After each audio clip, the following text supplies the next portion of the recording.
Disclaimer: the information shared on this podcast is intended for educational and inspirational purposes only. It is not a substitute for professional advice, diagnosis, or treatment. We are not licensed therapists, counselors, or medical professionals, and the content shared here should not be taken as mental health, medical, legal, or financial advice. Always consult with a qualified professional regarding any mental health, emotional, or personal development issues you may be facing. Listening to this podcast does not create a professional relationship. The views and opinions expressed by the hosts and guests are their own and do not represent any official organizations or affiliations. While we aim to offer support and encouragement, your personal growth journey is your own, and you are responsible for any decisions or actions you take based on the content of this podcast. Listener discretion is advised for sensitive topics. Thank you for joining us, and remember you're not alone on this journey. Universe of you. We took a break, we lived life, we learned things the hard way, And now we're back, here to serve opinions, perspective. and just a little bit of chaos. This season is Diya Ariya's 2 cents. Last episode, we concluded with the great discovery that Diya is a part-time university student but a full-time corporate girly. Yeah. And this episode, we're gonna help you figure out which one fits best for you. So we're putting 9 to 5s, Startup. and freelancers against each other. So let's start with 9 to 5 and the No, advantage. wait, before we start with what 9 to 5, what do you prefer? Startup. I mean, come on, I'm a startup girly through and through. Yeah, startup obviously, but if you had to choose between a 9 to 5 and a freelance, what would you? I would- Considering that we are doing a startup. I would then pick 9 to 5 because I like the stability that 9 to 5 brings. Mm-hmm. Maybe we should start talking about 9 to 5 first itself. Yes. Yeah. So basically, I would personally prefer 9 to 5 because I have done a 9 to 5. Even my internship Yeah. was a full-time internship, so it was a 9 to 5. But then, yeah, it brings in a lot of stability that you have your stable job, you have your stable paycheck, you have a stable income, and then Yeah. you do have like the fixed hours. Like, Yeah. I know a lot of people might say that, oh, the fixed hours is kind of like a drawback because you don't get flexibility. But personally, I prefer the fixed hours aspect of it. So it's like set, okay, from this time to this time, because I like the structure and stability it brings. Yeah. But when it comes to fixed timings, yeah, like a 9 to 5, not gonna lie, I have done works where I am in office from 7:30 to 6. And it's not it's called a 9 to 5, but this is how the 9 to 5 timings are. Okay, I've Right? had good jobs. I had 9 to 5 means I can come at 10 and leave at 6. I mean, that's okay. I think different companies have different set hours. Yeah. But with fixed hours, I mean, it depends again on the company culture. Yeah.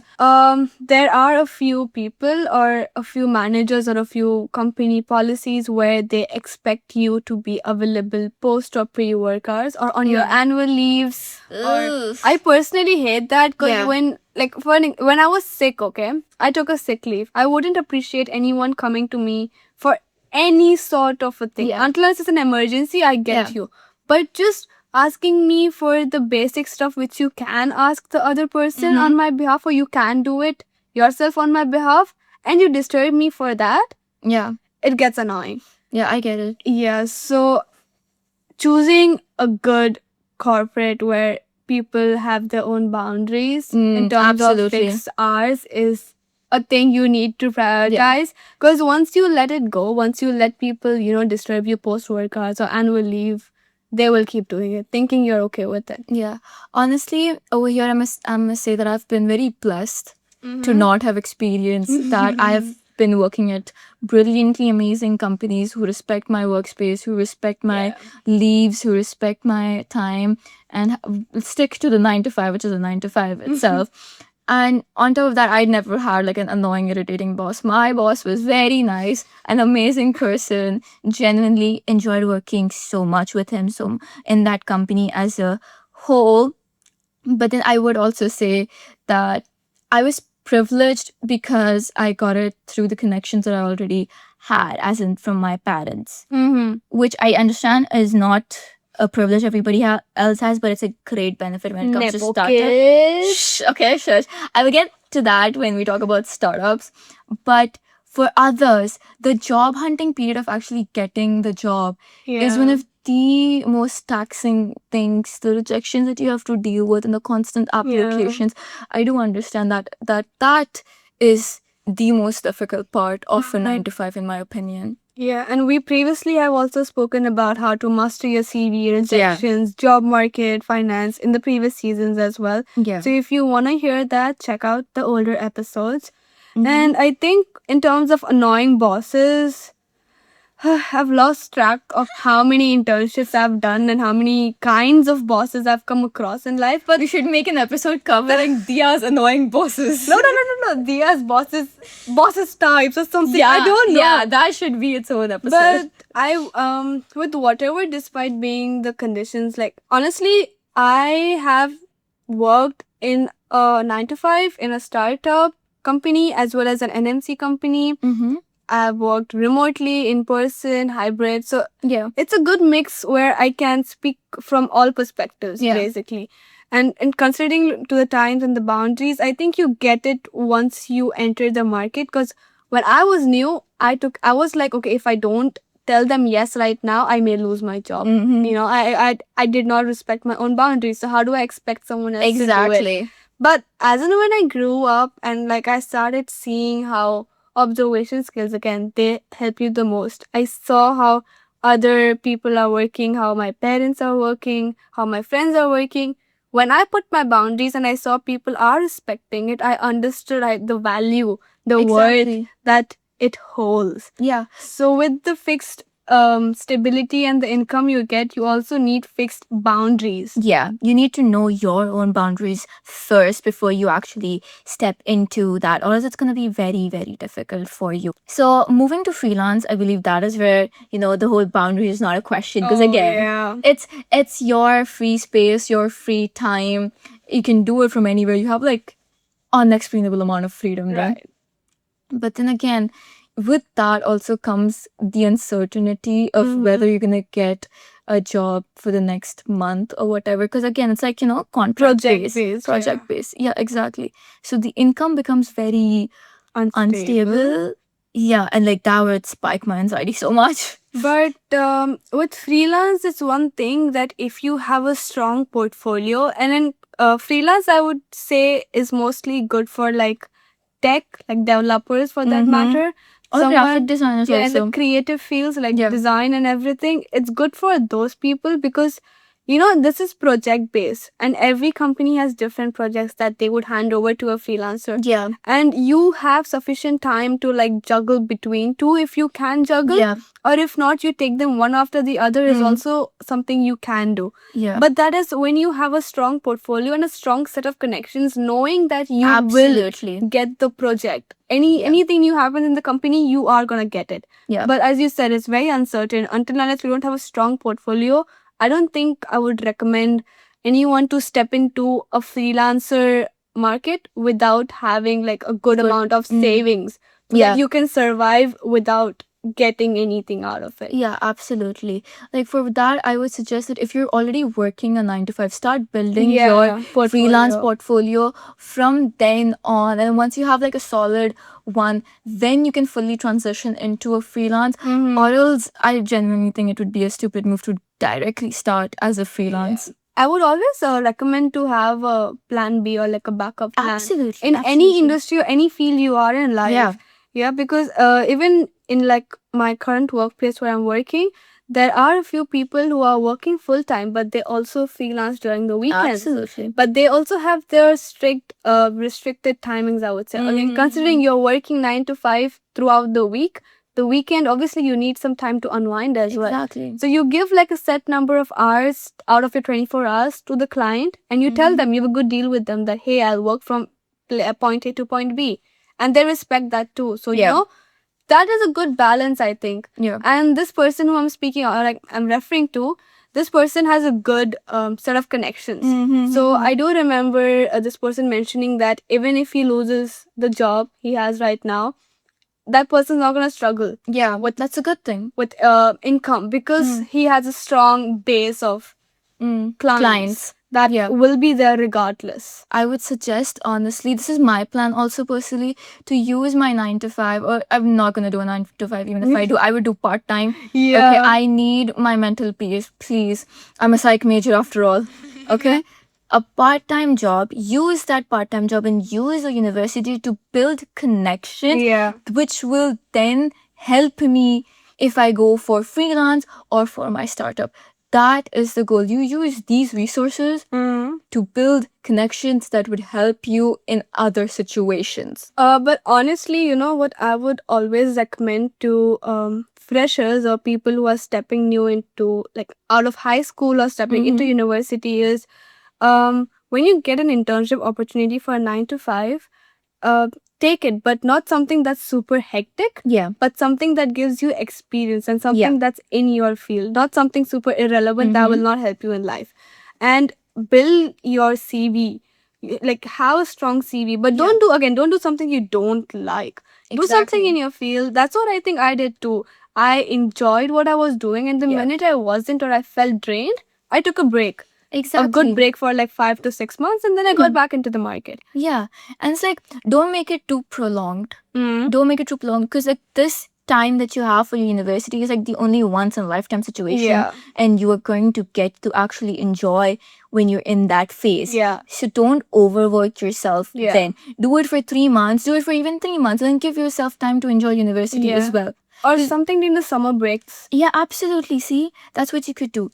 Another benefit that I would highlight about freelance now is the fact that you can travel easily, and at the same time you get to work on projects from a huge variety of industries and also international markets. You know, you can be in Dubai and be working on a Brazilian project in a whole different industry, and then switch to an industry completely opposite to it on the other side of the world, say in Uzbekistan.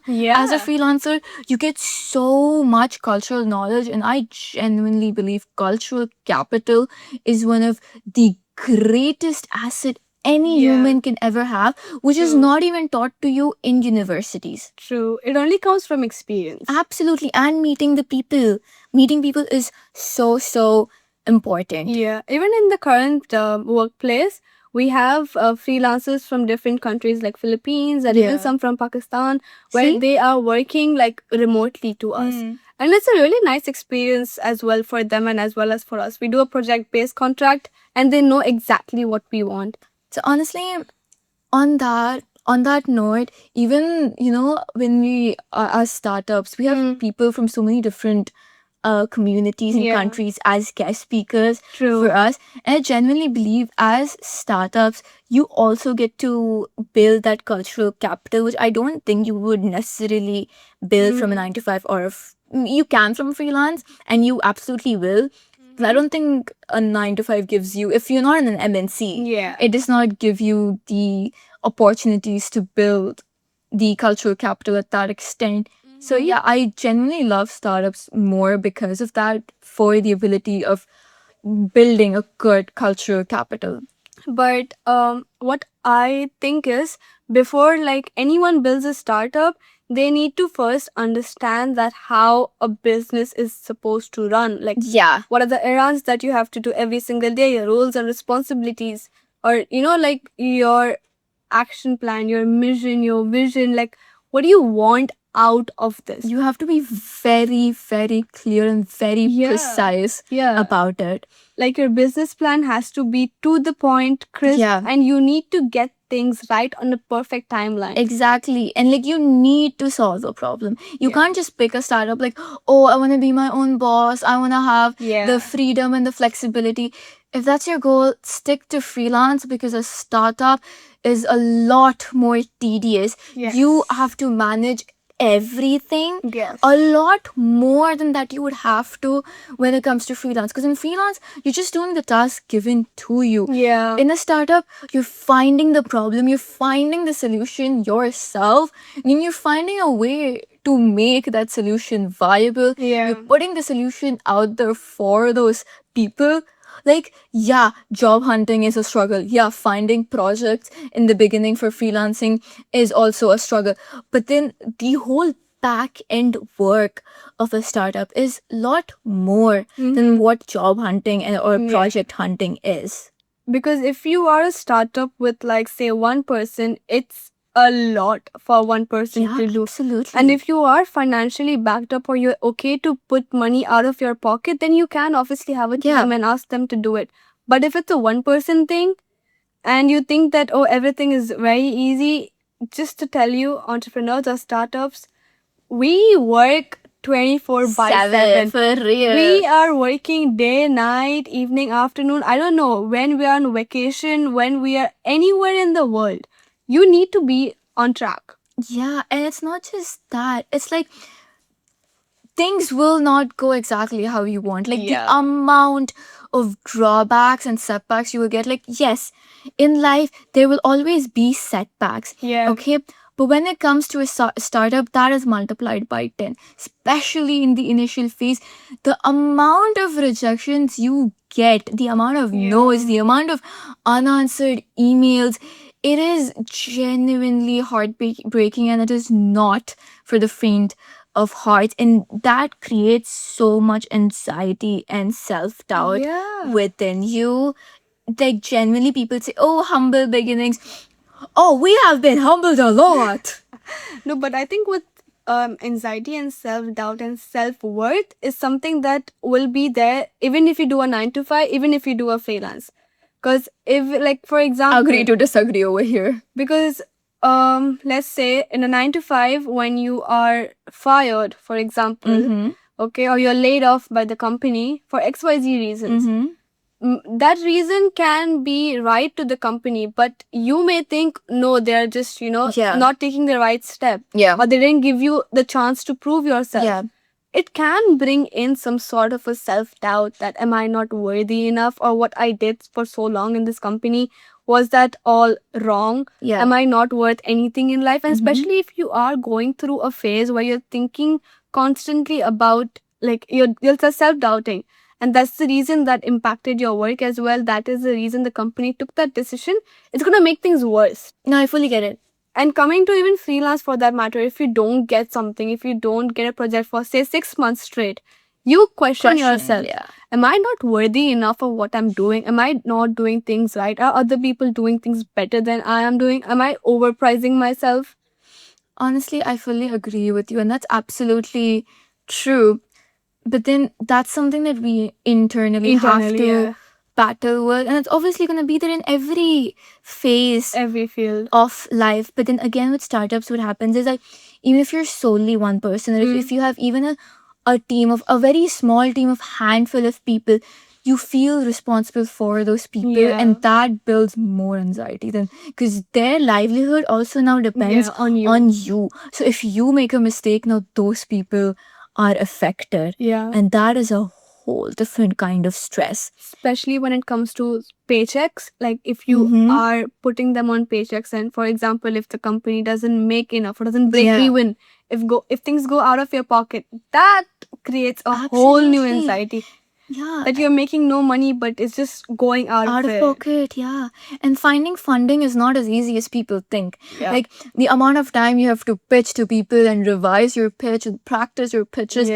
Sometimes people give you feedback which is so useful, but trust me, feedback doesn't pay the bill. It doesn't. So you need the funding, and that, to get that, it's not like I snapped my finger and I got it. Like manifesting $8 million does not work, for the love of God. But then, genuinely, it's really rewarding, because again, it's a problem that's so dear to you. For a startup, it's a problem that you feel is important, and you can solve, and it's a solution you and your team come up with, and seeing it in action and seeing it happen is so rewarding. Like, that feeling is unexplainable. Like, I can tell you, when Verses come to us and then they tell us, like, hey, this episode really helped us, like, hey, when is the next episode coming, that feeling is unexplainable. That is like the best motivation ever, and I would not trade it for anything in the world. Like, I would take in any stress and any anxiety for that. But again, coming back to funding and then self-doubt, self-worth, for any phase where you are in your life. I think once you are like refining your skills and once you are like confident in you that, oh, what I'm doing is right, but not overconfident. Of course, when you're confident, when you know you have the skills, you can achieve things. I think then it's more easier to keep a positive mindset and Yeah. again go ahead for fundings or like go ahead work your corporate life or go ahead work your freelance life. But once you are confident within you, Yeah, absolutely. Then that's the thing, as you said, the confidence within you and the inner work is so important. And a lot of the times, what happens is we, in our self doubt, overwork Yeah. ourselves. And we're always, at least to me, it happens like if I ever take a break, especially with a startup, and we're always like, it's not good enough, it needs more, it needs this, it needs that. So I would always say that taking a break for yourself is so important. yeah, Like hustle is important. You have to keep working. Yes. But then no matter whether it's a 9 to 5, a freelance or a startup, know when to take a break, Oh, know please, yes. when to take a breather, because burning out, it's the worst Yeah. stage you can be at. absolutely. And like even me and Arya, we took like a good break Yeah, from absolutely. everything in life just to get things right. Yeah. Just to understand what we want to do, how we want to come back. And in that phase as well, we got a lot of questions asking, when's the next episode coming? When's the next season coming? What's going on? And like in the back end, we still are working, but we at- never stopped working.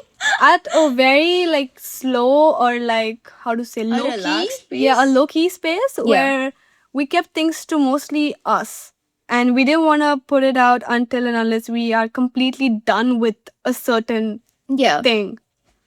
But then, yes, more on resting and hustling in the next episode. Don't forget to check that out. Remember, there's no right way to live your life, Just your way. so choose boldly Live fully. and trust yourself a little more. We've got your back.